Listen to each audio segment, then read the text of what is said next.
Oke, selamat siang, sore, teman-teman. Kita berjumpa kembali di mata kuliah kualitas air dengan topik kita pada pertemuan hari ini berkaitan dengan parameter fisika perairan. Jadi, pada pertemuan ini kita akan membahas diskusi terkait dengan jenis-jenis parameter fisika, alat ukur dan prinsip analisa, dan hubungan dengan parameter lainnya.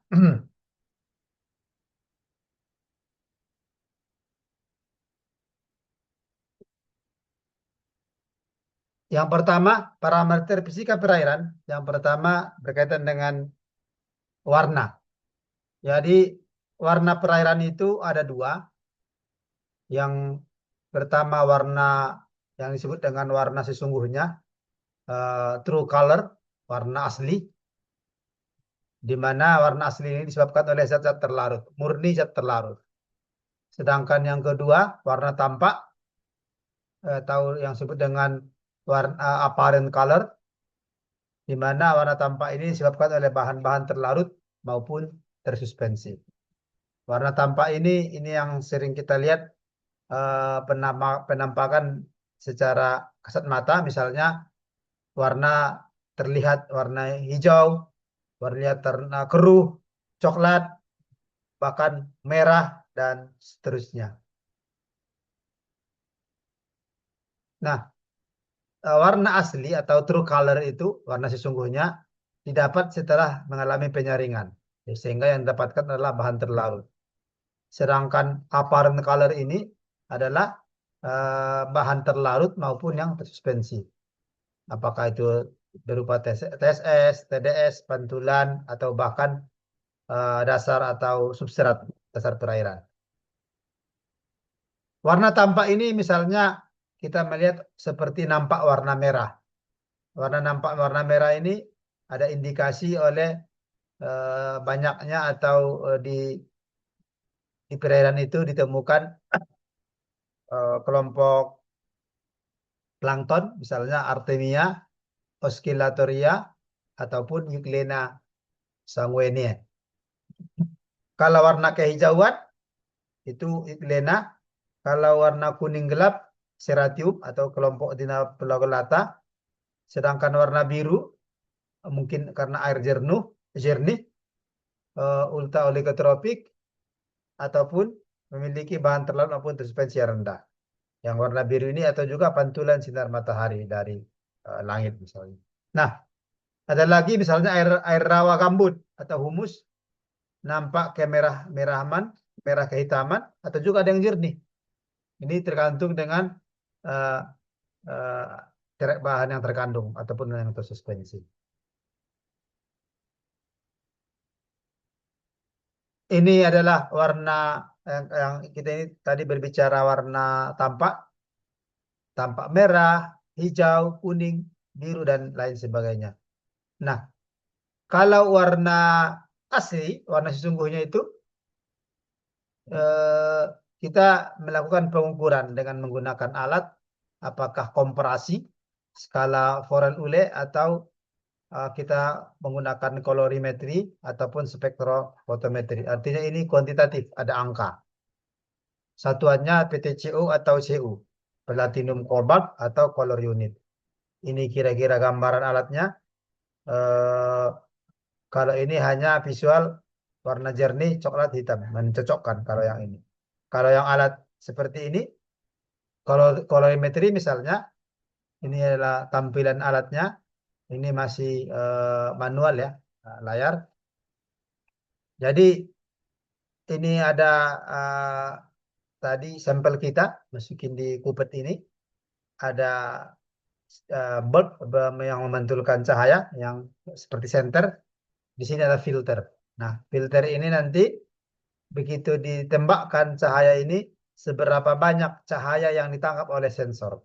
Itulah itu menunjukkan persentase cahaya. Nanti dalam bentuk tadi PTCO atau CU. Ya, semakin pekat si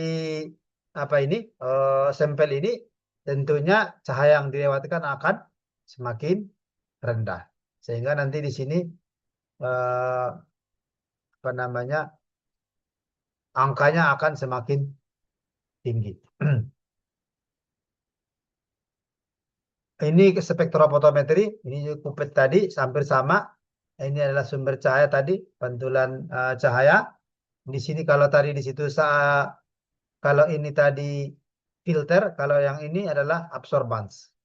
Absorban ini sampel apa kupetnya terus ditransmisikan ke eh, penerima. Seberapa besar itu dikonversi menjadi angka, ya. Sekian PTCO gitu kan misalnya. Ya, itu berhubungan dengan cahaya. eh, yang berikutnya, sorry, berhubungan dengan warna. Yang berikutnya dengan eh, rasa dan bau. Rasa dan bau atau aroma. Rasa dan bau ditentukan oleh zat organik dan anorganik yang terdapat di dalam perairan. Jadi ini rasa dan bau itu dapat ditentukan dengan reseptor, ya, apakah reseptor rasa ataupun reseptor indera penciuman. Bau sangat berperan dalam pertama penentuan suatu perairan sebagai penyedia air minum. Jelas.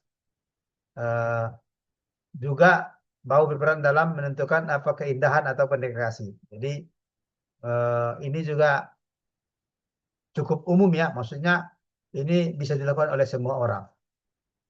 Tapi memang hasilnya subjektif, tergantung dengan kepekaan indera perasa dan indera penciuman dari seseorang. Yang kedua, suhu. Nah, suhu ini merupakan salah satu parameter penting di perairan. Kenapa penting? Karena suhu ini, perubahan suhu berpengaruh terhadap proses fisika, kimia maupun biologis. Ya, proses fisika apa? Suhu nanti berkaitan dengan daya larut apa?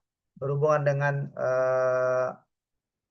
kalau kimia berhubungan dengan daya larut oksigen, kalau biologis berhubungan dengan metabolisme. Fisika berhubungan dengan nanti eh, sinar matahari yang masuk ke perairan. Jadi suhu berperan penting dalam mengendalikan kondisi ekosistem perairan. Ini menjadi faktor penting. Suhu di suatu badan air perairan dipengaruhi oleh yang pertama musim, ya. Jelas musim itu berpengaruh terhadap suhu di perairan. Kenapa? Ini sebenarnya berkaitan dengan paparan sinar matahari.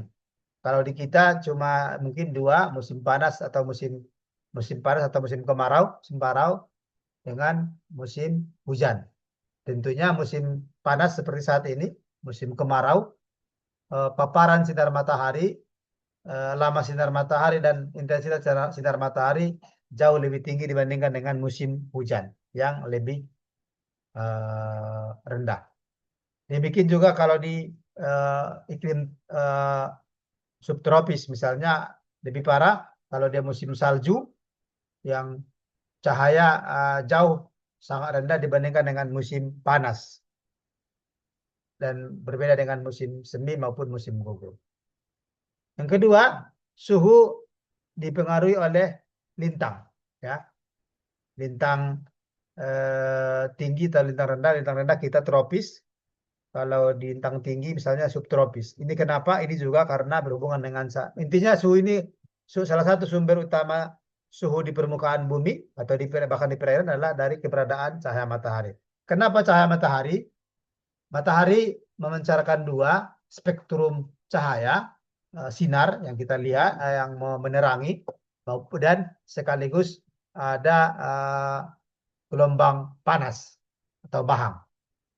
Itulah mengapa semakin terik matahari, semakin terang cahaya, panas pun semakin kuat atau semakin tinggi. Di daerah tropis yang lintang nol, eh, keberadaan apa namanya sinar matahari hampir sepanjang tahun, hampir ada sepanjang tahun. Jadi sangat berbeda dengan di daerah subtropis yang di mana pada musim panas sangat banyak cahaya, juga berbeda dengan musim dingin. Atau kalau di kutub yang hanya waktu-waktu tertentu. Yang ketiga, suhu dipengaruhi oleh ketinggian dari permukaan air, ya, laut atau altitude.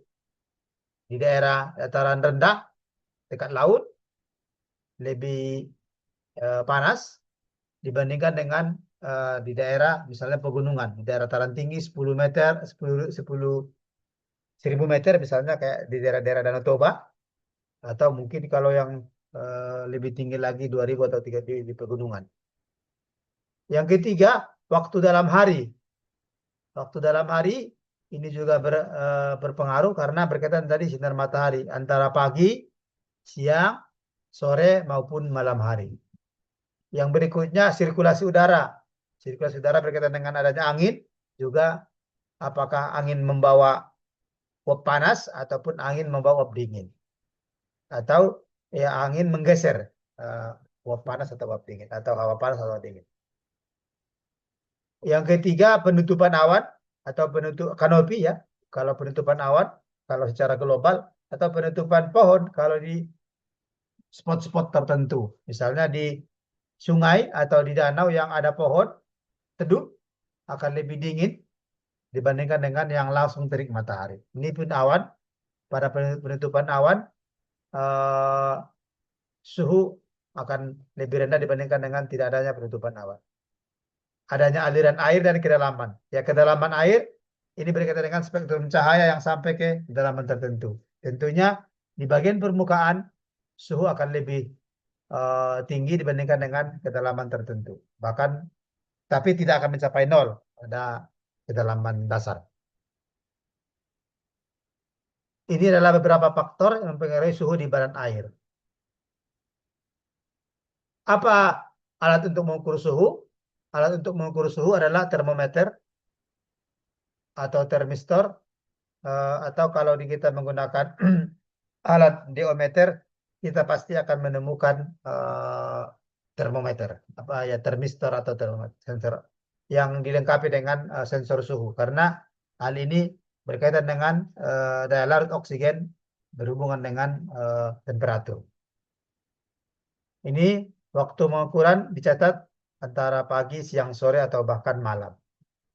Alat ini namanya pandon ya yang sebelah kanan ini.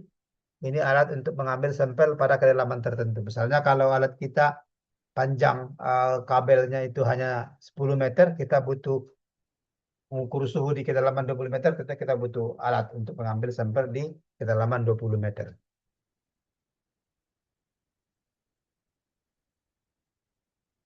Ini tadi termistor, ini kalau alat misalnya diometer, dia sensor temperatur, sensor DO, sensor pH, bahkan conductivity maupun turbidity. Ini ya beberapa alat tertentu lengkap dia.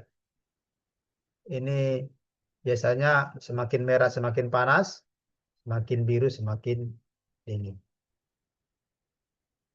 Nah, ini gambaran eh, bagaimana suhu di permukaan dengan di dasar. Ini Danau Kelapa Gading, kisaran. Padahal kedalaman cuma 120 cm. Di permukaan 34, di bawah 33. Ini ada artinya menurun. Mungkin supaya lebih ini saya coba buka ada data hasil penelitian di Danau Toba, bentar ya. Di Danau Toba ada eh, yang terbaru mahasiswa angkatan 2022 sedang melakukan salah satunya profil vertikal suhu di kedalaman sampai kedalaman 25 meter.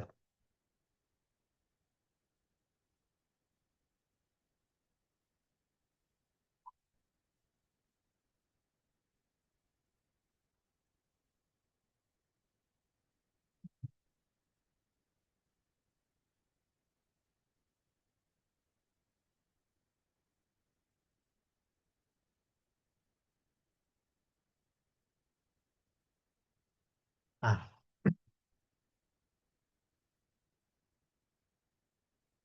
ini nampak di layar teman-teman. Ini adalah gambaran suhu di Danau Toba pada permukaan itu sekitar 26-27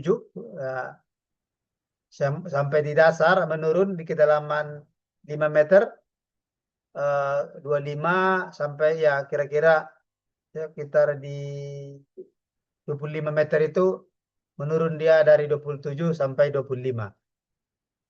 Baik ya, ya hampir ada menunjukkan pola penurunan. Ini adalah gambaran tadi bagaimana suhu di kedalaman itu menurun atau berbeda.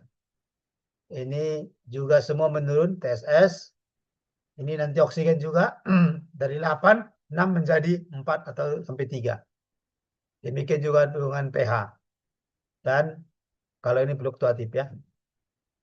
Ini gambaran bagaimana profil vertikal suhu di perairan. Baik, selanjutnya kekeruhan.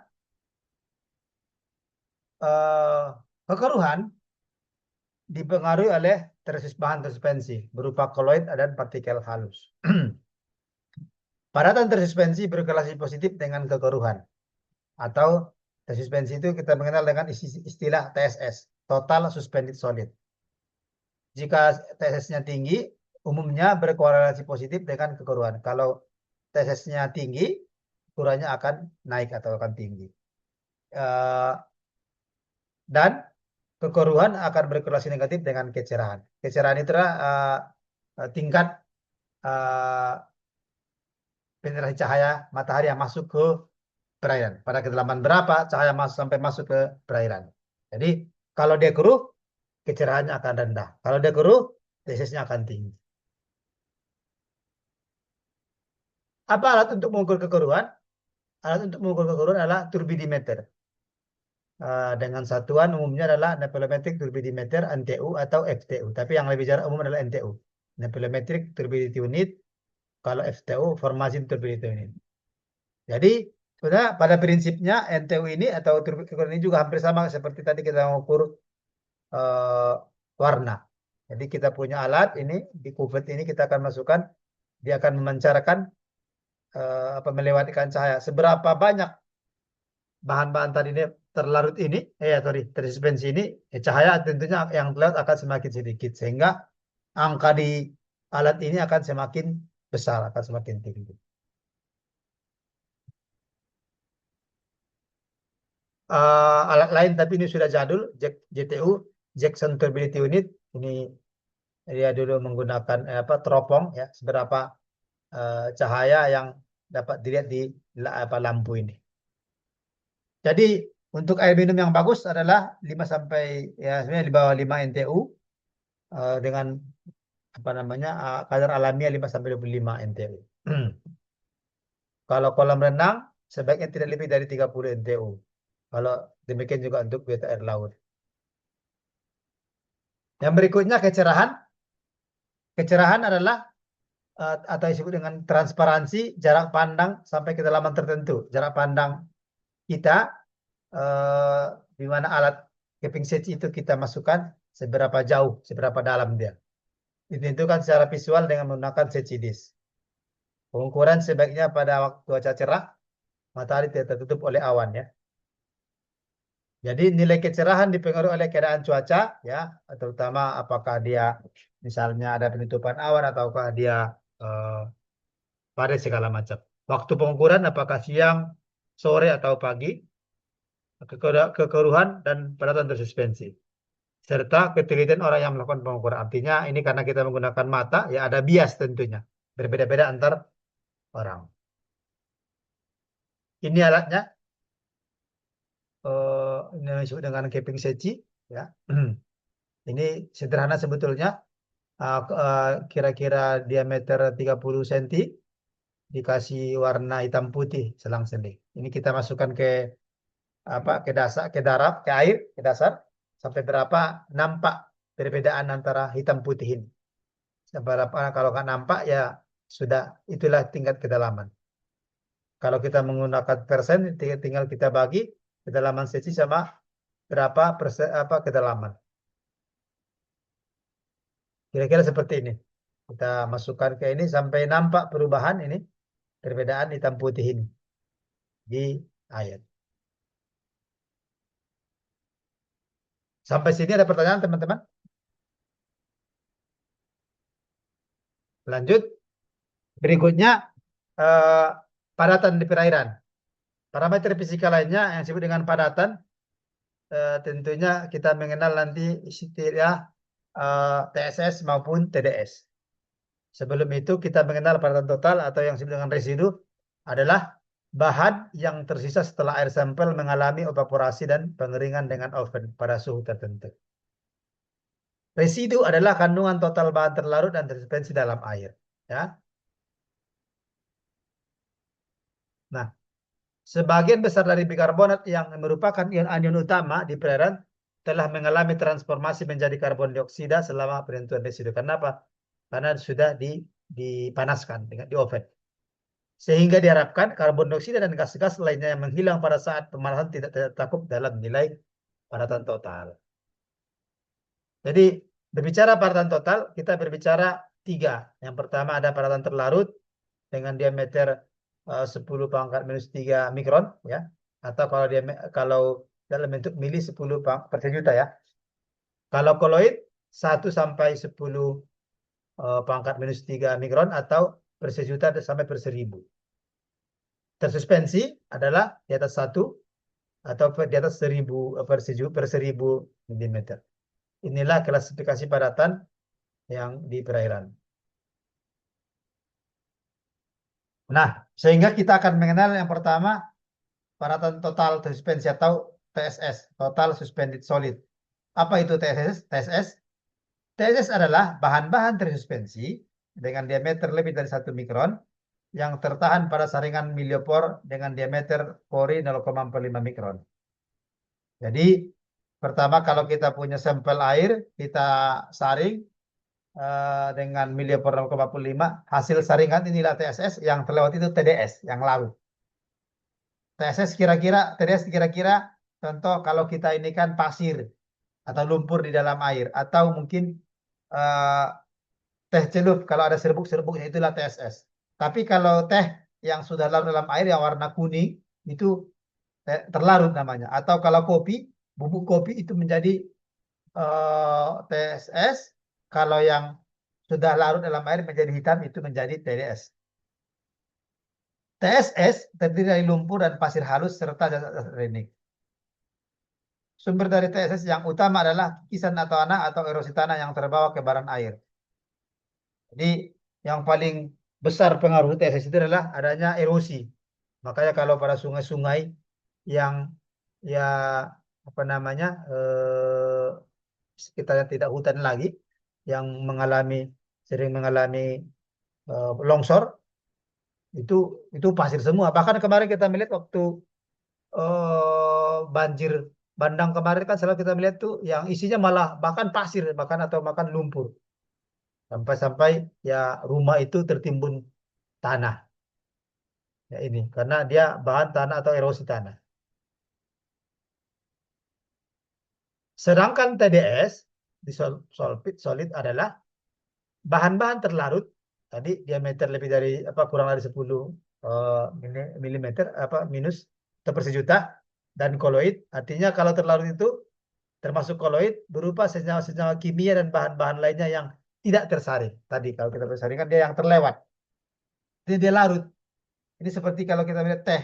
Kalau kita bikin teh manis kan jadi warna nampak warna kuning gitu ya. Atau kalau kopi warna hitam.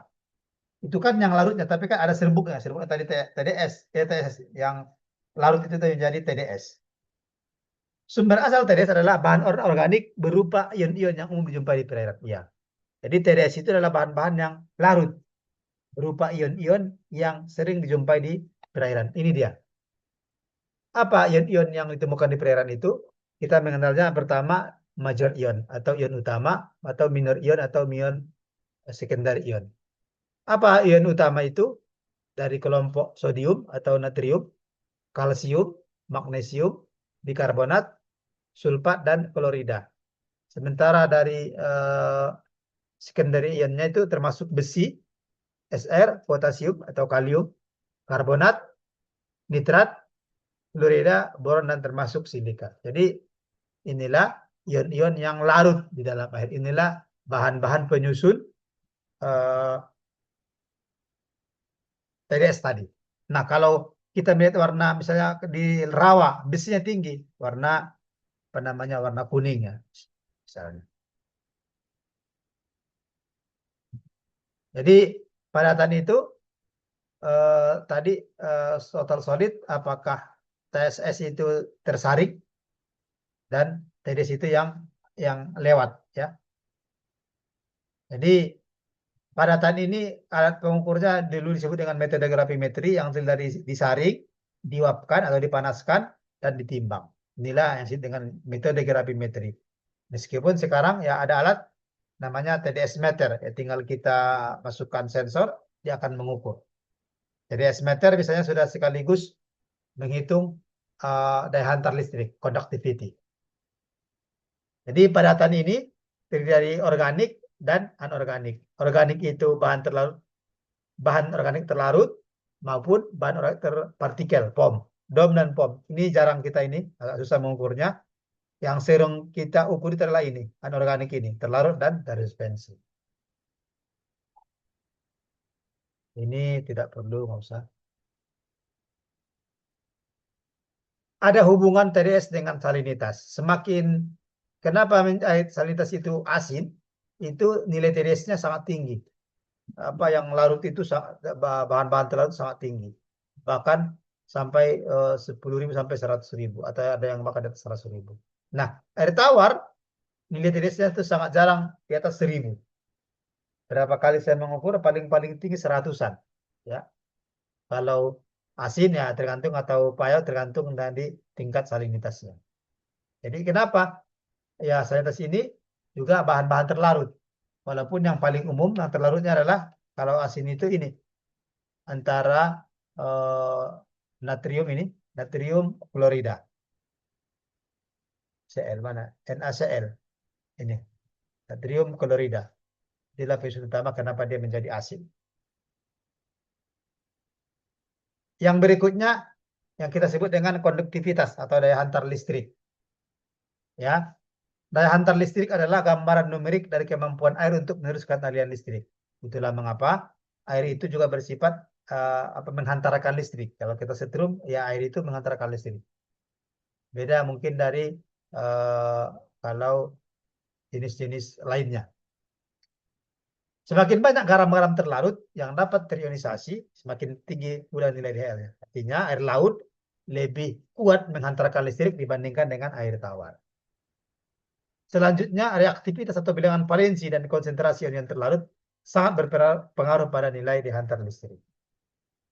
Asam basa dan garam adalah penghantar listrik yang baik atau konduktor, sedangkan sukrosa, benzena dan eh, benzena tidak dapat mengalami disosiasi adalah penghantar listrik yang jelek. Satuan konduktivitas adalah mikromos cm atau mikrosiemen per cm. Nilai air DHL air suling, air yang didestilasi, dibersihkan tanda kutip, hanya sekitar 1 mikromos per cm. Sementara yang perairan alami sekitar 20 sampai 1.500. Perairan laut memiliki nilai DHL yang sangat tinggi karena banyaknya garam-garam yang terlarut di dalamnya. Namun demikian, pada limbah juga, limbah industri tertentu, kita dapat menemukan nilai DHL yang mencapai 10.000 mikromos per cm.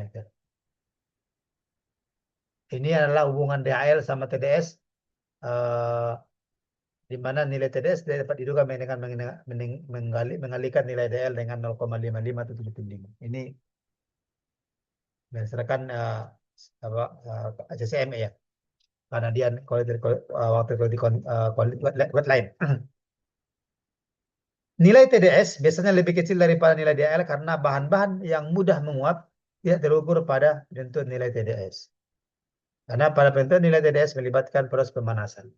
Ya, ini mengapa nilai TDS lebih rendah dibandingkan DHL karena ada penguapan. Sementara DHL tidak ada penguapan. Yang terakhir, salinitas. Salinitas menggambarkan padatan total di dalam air setelah semua karbonat dikonversi menjadi oksida.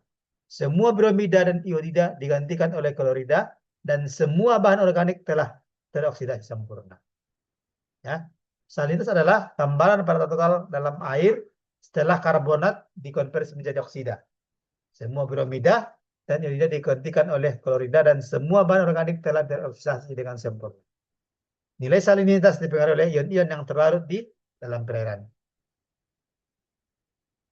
Ini alatnya, kita menggunakan namanya hand refractometer atau ada juga centimeter. Satuannya promil, ppt atau PSO. Part per thousand atau part salinity unit. Atau dengan sekarang ada mas salinometer ya. Ini dia, ini menggambarkan angka. Kalau di sebelah kanan ini berapa? Kalau ini misalnya angka 30, antara 30 dengan 40 adalah 35. Kalau 20 dengan 30 adalah 25. Ini dia. Ini prinsipnya prinsip pembiasaan cahaya. Nampak seolah sederhana tapi ini cukup apa namanya cukup rumit sebetulnya. Kira-kira itu ada yang mau didiskusikan teman-teman? Silakan.